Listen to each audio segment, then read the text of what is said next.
தமிழகம் எங்கும் Max Gold cash for your gold. Max Gold நீங்க தங்க மட்டும் இல்லைங்க, பிளாட்டினம், டைமண்ட், சில்வர், ரூபினி எதை வேணாலும் விற்கலாம். உங்களுக்கான பணம் ரொக்கமா கையிலயோ இல்லைன்னா பேங்க் அக்கௌண்ட்லயோ உடனடியாக செலுத்திடுவாங்க. மார்க்கெட் மதிப்பை விட 100 ரூபாய் ஒரு கிராமுக்கு உங்களுக்கு கூடுதலாக கிடைக்கும். தமிழ்நாடு முழுக்க டோர் ஸ்டெப் சர்வீஸும் இவங்க ப்ரொவைட் பண்றாங்க. உங்களுக்கு கோல்ட விற்கணும்னு அதுக்கு ஒரே ஒரு பெஸ்ட் பிளேஸ் மேக்ஸ் கோல்டு தான். கால் 04445454545. வணக்கம். Big topic with Karthik Mayakumar. கடந்த சில நாட்களாக சட்டப்பேரவையில் நடந்த நிகழ்வுகள் இருக்குல்ல, அது எல்லாத்தையும் ஒரு சின்ன தொகுப்பா உங்களுக்கு கொடுக்காம இருந்தால் சரியா இருக்காதுல்ல. இதை பத்தி தான் முழுக்க பார்க்க போறோம். நிகழ்ச்சிக்குள்ள போலாம். உங்க அப்பா இங்கதான் இருப்பாருன்னு சொன்னாங்க, அதான் தேடிக்கிட்டு இருக்கேன். எங்க உங்க அப்பாவையா காணோம்? 5 நிமிஷம் பேசினதுக்கே கொலத்தூரி இந்த ஆட்டம் ஆயிடுச்சு. ஏன் இவ்வளவு கோவம்? ஏன் இவ்வளவு கதறல்?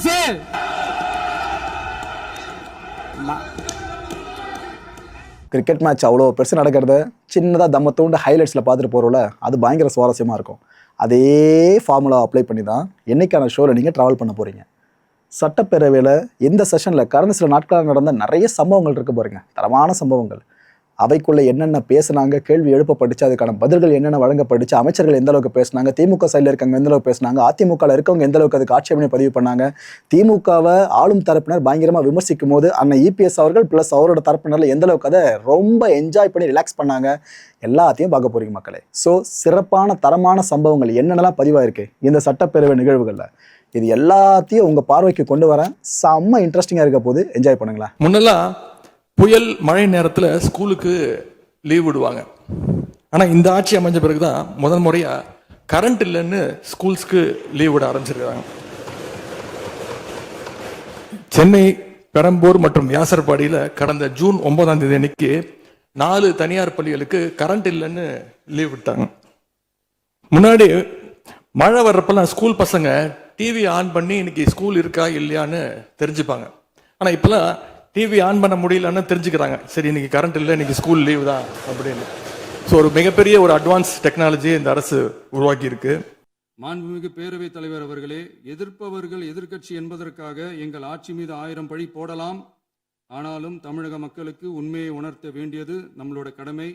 மின்வெட்டை பொறுத்தவரை தமிழ்நாடு மின்மிகை மாநிலமாக இருந்தாலும் கடந்த காலங்களில் ஏற்பட்ட நிர்வாக குளறுபடிகளும் மின்சார சாதனங்கள் மற்றும் மின் மாற்றிகளில் ஏற்படும் பழுதாலும் வேண்டுமென்றே சிலரின் நடவடிக்கைகளாலும் இந்த மின்வெட்டிற்கு காரணமாக உள்ளது. மின் விநியோக மீட்பு நடவடிக்கைகளை ஒருங்கிணைப்பதற்காக எதிர்பாராமல் இரவு நேரங்களில் ஏற்படும் மின் தடங்களை விரைந்து சரி செய்வதில் 10 உயர்மட்ட கண்காணிப்பு குழுக்கள் மற்றும் 125 சிறப்பு மின் தடை நீக்க ரோந்து வாகனங்கள் வழங்கப்பட்டு 24 மணி நேரமும் கண்காணிக்கப்படுகிறது. கூடுதலாக தற்போது 77 புதிய மின் தடை நீக்க மையங்களும் உருவாக்கப்பட்டுள்ளன. விரைவில் இந்த மின்வெட்டு நிலைமை அறவே நீக்கப்படும். அன்றைய காலகட்டத்தில் இருந்த சட்டப்பேரவை உறுப்பினர்களுடைய பரிந்துரையின் அடிப்படையில் சட்டப்பேரவை உறுப்பினர்கள் கேட்டுக்கொண்டதற்கு அடிப்படையில் தான் அனைத்து திட்டங்களும் அந்த காலகட்டங்களில் கொண்டு வரப்பட்டது.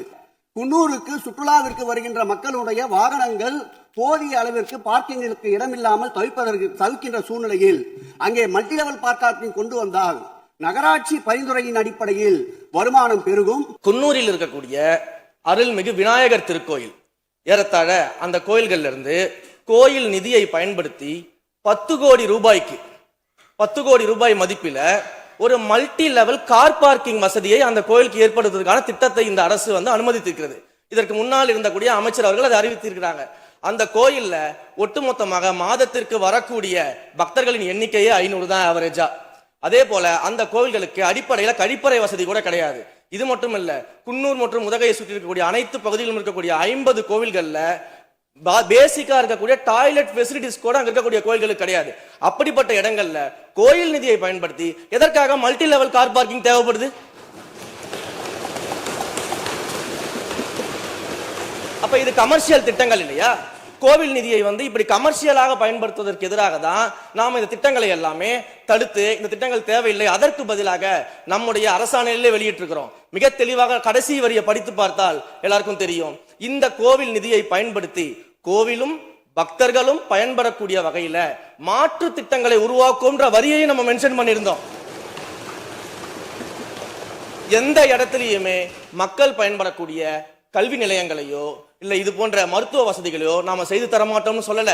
இன்னும் சொல்ல போனா கடந்த 5 ஆண்டுகள்ல ஒன்றிய அரசின் நிதி உதவியோடு பழனியில பாத்தீங்கன்னா ஒரு சித்த மருத்துவமனை கட்டுவதற்கான நிதி உதவியை ஒன்றிய அரசு தருவதற்கு தயாராக இருந்தது. ஆனா கடந்த ஆட்சியில அந்த திட்டத்தை அப்படியே கிடப்புல போட்டுட்டு கேட்டா ரெக்கரிங் செலவை எங்களால ஏத்துக்க முடியாது அப்படின்னு சொல்லி கிடப்புல போட்டு வச்சிருந்த இந்த திட்டத்தை நாம இன்றைக்கு கையில் எடுத்து அதை துவங்குவதற்கான ஆய்வில் இறங்கியிருக்கிறோம். இந்த அரசினுடைய ஆளுநர் உரையில இருக்கக்கூடிய அனைத்து கண்டென்ட்டுமே ஆளுங்கட்சியினர் சோசியல் மீடியால ரீல்ஸ் போடுறதுக்கு உதவுமே தவிர ரியல் பிரச்சனைகளுக்கு கை கொடுப்பதாக உதவுவதாக எந்த சொல்யூஷனும் தருவதாக எங்களுக்கு தெரியவில்லை. உலகெங்கும் வாழும் என் தமிழ் சொந்தங்களுக்கு நம்முடைய உத்தரவாதம் தமிழ் தான் எங்க உயிர் நாடி அப்படின்றத மறக்க மாட்டோம். இப்பவும் சொல்றோம், மாநில உரிமையில எப்பவும் உறுதியா இருப்போம். அதே சமயத்துல அரசியல் வேற, ஒன்றிய மாநில அரசுகளுக்கு இடையே இருக்கிற நிர்வாக அணுகுமுறை வேற. இதுல நாங்க ரொம்ப தெளிவா இருக்கிறோம். அதனால எங்களுக்கு பாடம் எடுக்கிறதா நினைச்சுக்கிட்டு உங்க வேஷத்தை நீங்களே கொஞ்சம் கொஞ்சமா கலைச்சுக்கிட்டே வர்றீங்க, மறந்துடாதீங்க. அறநிலையத்துறையின் அசையும் மற்றும் அசையா சொத்துக்களின் வருவாய் அதன் புனிதமான நோக்கத்திற்கு மட்டுமே பயன்படுத்தப்படும் அப்படின்னு ஆளுநர் உரையில இடம்பெற்றிருக்கு. இந்த கருத்தை பார்க்கும் பொழுது அறநிலையத்துறையே இருக்கக்கூடாது அப்படின்னு சொல்ற பாஜகவுடைய குரலாகத்தான் தாவேக அரசும் சொல்லுதா அப்படிங்கிற சந்தேகம் எங்களுக்கு வருது. பாஜகவும் வலதுசாரிகளும் சொல்றது இதுதான், அறநிலையத்துறை பள்ளி கல்லூரிகளை நடத்தக்கூடாது, அறநிலையத்துறை பள்ளி கல்லூரிகளை நடத்தக்கூடாது அப்படின்னு சொல்லிட்டு இருக்கிறாங்க. இதுக்காக வழக்கும் தொடர்ந்து இருக்கிறாங்க. இந்த நிலைப்பாடு திருமண மண்டபங்கள் வணிக வளங்களோடு நிற்குமா, இல்ல கல்வி நிறுவனங்களுக்கும் இந்த கண்டிஷன்ஸ் அப்ளை செய்யப்படுமா? அறநிலைத்துறையை பொறுத்த வரைக்கும் கோவில்களின் வருமானம் கோவில்களில் வரக்கூடிய பக்தர்களுக்காக செலவிடப்படும் என்பதை நம்முடைய ஆளுநர் உரையில் இடம்பெற்றதுதான் அதோடைய சாராம்சம்.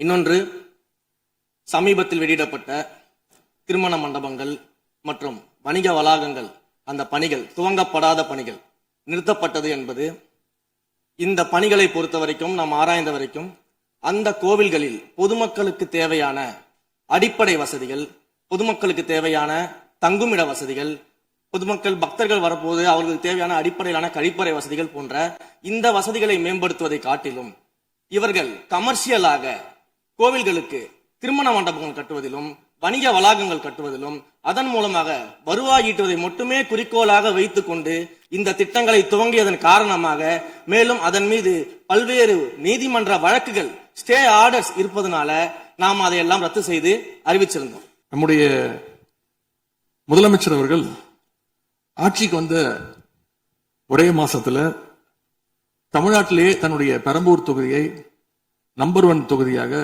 மாத்தி காட்டிட்டாரு. எதுல நம்பர் 1 பாத்தீங்கன்னா, இன்னைக்கு தமிழ்நாட்டிலேயே மின்வெட்டுல நம்பர் 1 தொகுதி பெரம்பூர் தொகுதி தான். அதுவும் ஆளுங்கட்சிக்காரங்க என்ன தெரியுமா பேசிட்டு இருக்காங்க, அண்ணன் பவருக்கு வந்தா தமிழ்நாடு மாறும்னு பார்த்தோம், ஆனா அண்ணன் கைக்கு பவர் வந்த நாள்ல இருந்து தமிழ்நாட்டுக்கே பவர் போயிடுச்சு அப்படின்னு இன்னைக்கு ஆளுங்கட்சிக்காரர்கள் பேசிட்டு இருக்காங்க.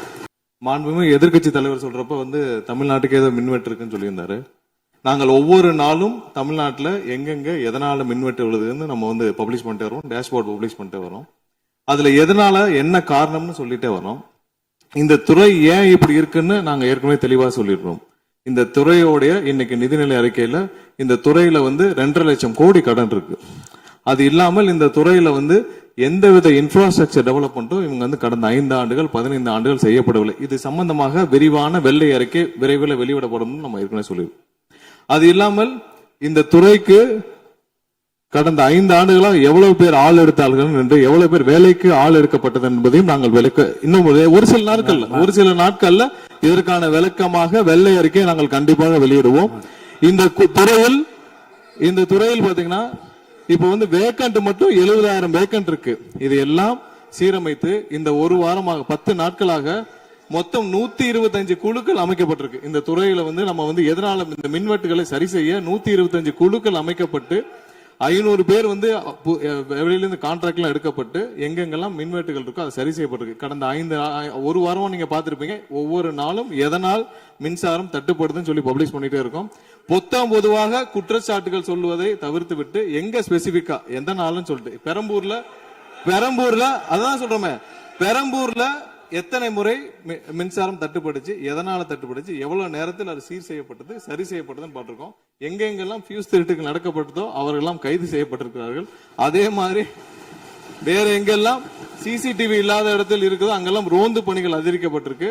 கடந்த 10 நாட்களாக எங்கெங்கெல்லாம் தேவையில்லாமல் மின்வெட்டுகள் ஏற்படுத்தப்பட்டதோ, ஓவர்ஃப்ளோ லோடு அதிகமாக அனுப்பப்பட்டு அதெல்லாம் உடனடியாக சீரமைக்கப்பட்டிருக்கு.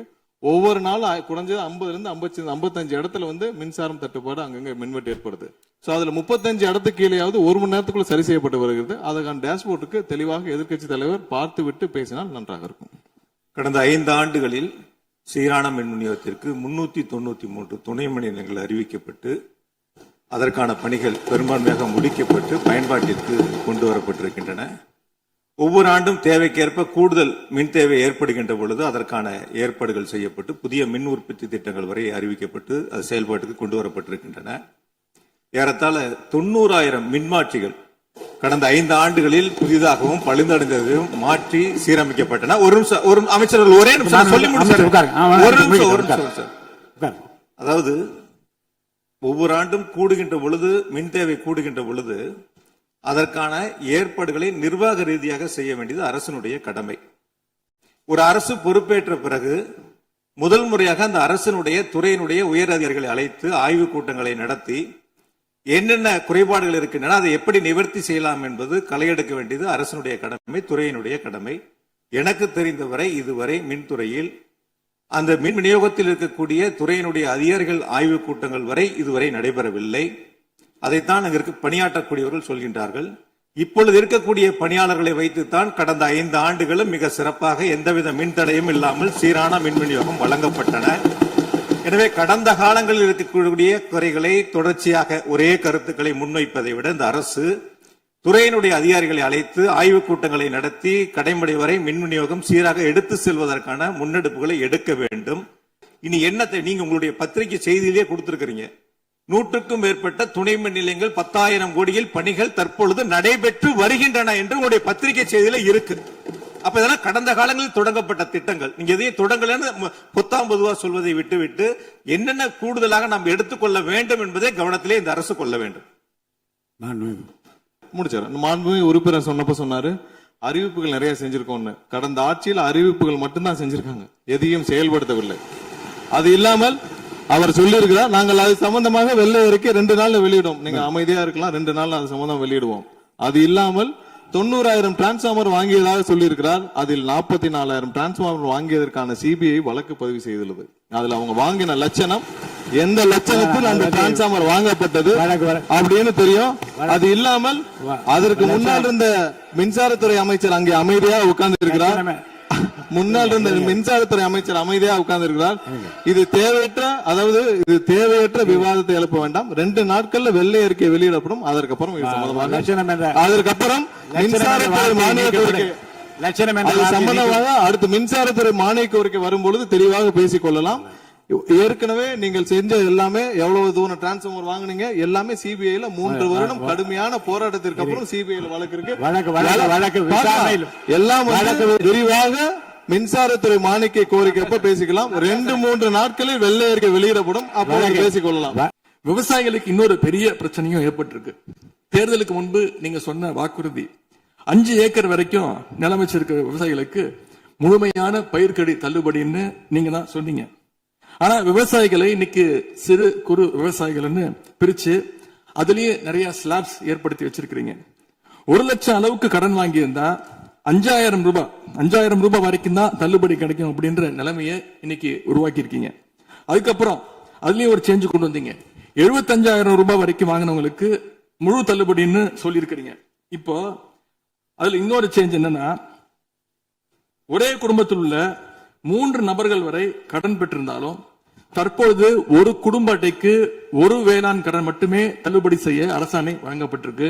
எங்களுடைய ஆட்சியில கடந்த கால ஆட்சிகள்ல இதெல்லாம் முழு தள்ளுபடி கொடுத்திருக்கிறோம். எனவே அதையும் இந்த விவசாயிகளை இதுக்கு மேல குழப்பாம இந்த அரசு முடிவெடுக்க வேண்டும் என்று நான் கேட்டுக்கொள்கின்றேன். கூட்டுறவு வங்கிகளின் மூலம் 75,000 வரை பயிர்க்கடன் பெற்று குறு சிறு இதர பெரு விவசாயிகளுக்கு 100% முழுமையான பயிர்க்கடன் தள்ளுபடியும், 75,000க்கு மேல் கடன் பெற்றவர்களுக்கு குறைந்தபட்சமாக 35,000 பண பயன் கிடைக்கும் அளவிற்கு மொத்தம் 14,43,504 விவசாயிகளுக்கு ரூபாய் 5,932.23 கோடி பயிர்க்கடன் தள்ளுபடி வழங்கப்பட்டுள்ளது. மாண்புமிகு பேரவைத் தலைவர் அவர்களே, நாம ஒன்றியத்தில் கூட்டுறவு கூட்டாட்சி, மாநிலத்தில் சுயாட்சி என்ற கொள்கையை கொண்டவங்க தான் ஏற்கனவே அறிவிச்சிருக்கிறோம். தற்போதைய ஒன்றிய அரசு சார்ந்த கட்சியுடன் அரசியலில் கொள்கை அளவில் நேர் எதிராக நிக்கிறவங்க தான் நாம. அதே சமயத்தில் எதுக்கெடுத்தாலும் கண்ணை மூடிக்கிட்டு ஒன்றிய அரசோட மோதல் போக்கை விரும்புறவங்க நாம இல்ல. நமக்கு எப்பவுமே தமிழகத்தின் வளர்ச்சி மட்டும்தான் முக்கியம். இந்த அரசின் மீதான நம்பிக்கை வாக்கெடுப்பின் போது நான் குறிப்பிட்டு சொன்னேன், புதுமையான ஆட்சின்னு சொன்னீங்க, கடைசியில புஷ்பா பட ஆட்சியை கொடுத்திருக்கீங்கன்னு குறிப்பிட்டு பேசியிருந்தேன். அந்த அளவுக்கு குதிரை பேரம் தொடர்ந்து நடந்துகிட்டு இருக்கு. அப்படி பேசின அப்புறமாவது எதிர்க்கட்சி தலைவர்களுக்கு இந்த குதிரை பேரம் கழுதை பேரம் என்பதை பற்றி எல்லாம் பேசுவதற்கு இடமல்ல. இது ஆதாரம் இல்லாமல் எந்த பேரத்தை பற்றி பேசுவதை நான் அனுமதிக்க முடியாது. சோஃபா 3 சீட்டர் சோஃபா இன்னைக்கு 5 சீட்டர் சோஃபாவா அப்கிரேட் பண்ணிருக்கீங்க. ஏற்கனவே சோஃபா அனுப்பி அடுத்த கட்சி எம்எல்ஏக்கெல்லாம் இழுத்துக்கிட்டு இருந்தீங்க. இன்ஸ்டா மார்ட்ல பொருட்களை வாங்குற மாதிரி இன்ஸ்டன்டா எம்எல்ஏக்களை வாங்கிட்டு இருக்கீங்க. வாங்கி ராஜினாமா செய்ய வச்சு விட்டு இருக்கீங்க. இல்ல நான் என்ன சொல்றேன், எந்த பேரத்தையும் பற்றி இங்க பேச அனுமதி கிடையாதுன்னு தான் நான் சொல்றேன். நீங்க உதாரணம் சொல்லுங்க, திடீர்னு எடுத்தோடனே குதிரை பேரன்னு சொல்லுவது, அப்புறம் இன்னொரு பேரம் என்று சொல்லி மாண்பு உறுப்பினர் வந்து சோஃபான்னு சொல்றாரு. நான் என்ன சொல்றேன்னா, எதையும் சொல்லுவதற்கு இந்த அவைக்கு உரிமை உண்டு. ஆனால் சொல்லுவதிலே உண்மை இருக்க வேண்டும். உண்மைக்கு மாறான தகவல்களுக்கு இங்க இடம் இல்லை. ஏன்னா அர்த்தம் இருக்குல்ல. இப்ப நீங்க ஏதோ ஒரு அர்த்தம் உள்நோக்கத்தோடு சொல்லப்படுற, நீங்க சோஃபா என்று சொல்வதற்கு நீங்க ஒரு உள் அர்த்தத்தோடு ஒரு வார்த்தையை சொல்லுகின்றீர்கள், நகைத்தும் கொள்ளுகிறீர்கள். அப்ப மக்கள் அதை பற்றி என்ன நினைப்பார்கள்? சற்று விளக்கமாக பாருங்க. ஆதாரம் இல்லாமல் சொல்லப்படுகிற எந்த வார்த்தைக்கும் எந்த குறிப்புக்கும் இங்க இடமில்லை. அந்த மாநில உரிமை போராளிகளை, அந்த மரபு காக்கிற உரிமை போராளிகளை ஒரே ஒரு கேள்விதான் கேட்கணும். 2021 ஆகஸ்ட் 2 ஞாபகம் இருக்கா? Centenary celebration of Tamil Nadu legislature. அந்த ஃபங்க்ஷன்ல கலைஞர் அவர்களுடைய புகைப்படத்தை மாண்புமிகு குடியரசுத் தலைவர் திறந்து வைக்கிற ஒரு ஃபங்க்ஷன். அந்த ஃபங்க்ஷன்ல national anthem followed by Tamil Thai Vazhthu அப்படின்னு அறிவிச்சது ஞாபகம் இருக்கா? அதாவது தேசிய கீதத்துக்கு அப்புறமா இரண்டாவது முறையா, நோட் திஸ் பாயிண்ட் மாண்புமிகு பேரவைத் தலைவர் அவர்களே, பிளீஸ் நோட் திஸ் பாயிண்ட்.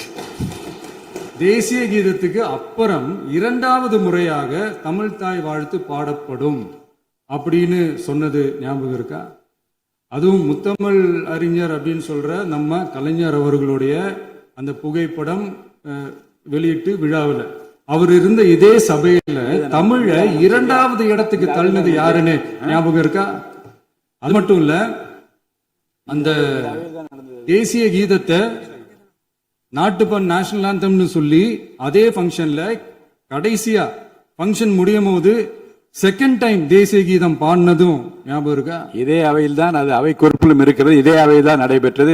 இந்த நேரத்தில் இந்த ஆதாரங்களை அளித்த மாண்பு முதல்வர் அவர்களுக்கு நன்றியை தெரிவித்துக் கொள்கிறேன். டவுட் இருந்தா இந்த புக்கை பார்த்து தெரிஞ்சுக்கலாம்.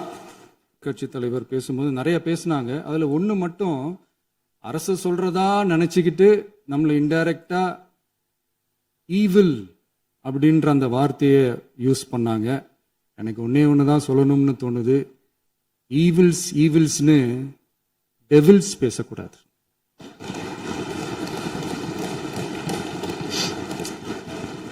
அவங்க இருந்திருந்தா ஒரு ஆக்ஷன் பண்ணணும்னு எனக்கு தோணுச்சு. எல்லாரும் போயிட்டாங்க. பர்மிஷன் பண்ணலாமா? இப்பவும் பண்ணலாம், ஒன்றும் தப்பு இல்லை.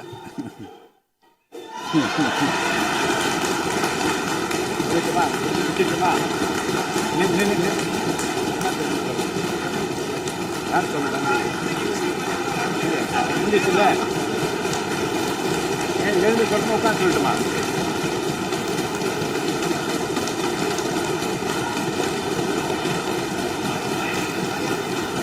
மக்களே, முழுக்க முழுக்க பார்த்துருப்பீங்க ஹைலைட்ஸை.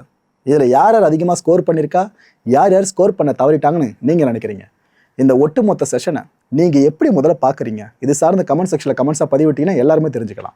அடுத்த நிகழ்ச்சியை சந்திக்கலாம். நன்றி, வணக்கம். தமிழகம் எங்கும் Max Gold, cash for your gold. Max Gold நீங்கள் தங்க மட்டும் இல்லைங்க, பிளாட்டினம், டைமண்ட், சில்வர், ரூபினி எதை வேணாலும் விற்கலாம். உங்களுக்கான பணம் ரொக்கமா கையிலையோ இல்லைனா பேங்க் அக்கௌண்ட்லயோ உடனடியாக செலுத்திடுவாங்க. மார்க்கெட் மதிப்பை விட 100 ரூபாய் ஒரு கிராமுக்கு உங்களுக்கு கூடுதலாக கிடைக்கும். தமிழ்நாடு முழுக்க டோர் ஸ்டெப் சர்வீஸும் இவங்க ப்ரொவைட் பண்றாங்க. உங்களுக்கு கோல்டை விற்கணும்னு அதுக்கு ஒரே ஒரு பெஸ்ட் பிளேஸ் மேக்ஸ் கோல்டு தான். கால் 04445454545. என் நண்பர் மாயம் ஸ்டுடியோஸ் நேயர்களே, மாயம் பக்தின்னு ஆன்மீகத்துக்காக பிரத்யேகமா ஒரு சேனலை கொண்டு வந்திருக்கோம். மறக்காம சப்ஸ்கிரைப் பண்ணி அந்த சேனலுக்கு உங்களோட ஆதரவை மனப்பூர்வமா தெரிவிங்க. வணக்கம் மாயம் ஸ்டுடியோஸ் நண்பர்களே. மாயம் ட்ரெண்ட்ஸ் அப்படின்ற ஒரு புதிய ஃபேஸ்புக் பேஜை ஓப்பன் பண்ணியிருக்கோம். நீங்கள் யூடியூப்ல பார்த்துட்டு இருக்கீங்களா நம்மளோட கான்டென்ட்ஸ்லாம், இதெல்லாம் விட ஒரு படி மேலே ரொம்ப கிறிஸ்பாகவும் ரொம்ப சூப்பராகவும் நிறைய கான்டென்ட்ஸ் உங்களுக்கு இந்த பேஜில் காத்துட்டு இருக்குங்க. ஸோ உடனடியாக ஃபேஸ்புக் பிளாட்ஃபார்ம் போங்க, மாயம் ட்ரெண்ட்ஸ்னு டைப் பண்ணி சர்ச் பண்ணி நம்ம பேஜை ஃபாலோ பண்ணுங்க. அப்படியே நம்ம சேனலையும் நீங்கள் சப்ஸ்கிரைப் பண்ணிட்டீங்க அப்படின்னா இன்னும் நிறைய புது புது கான்டென்ட்ஸை உங்களுக்காக ப்ரொடியூஸ் பண்ணி கொடுத்துக்கிட்டே இருப்பாங்க. நீங்கள் பண்ணுற ஒவ்வொரு சப்ஸ்கிரிப்ஷனும் எங்களுக்கு பெரிய மோட்டிவேஷனாக அமையும்.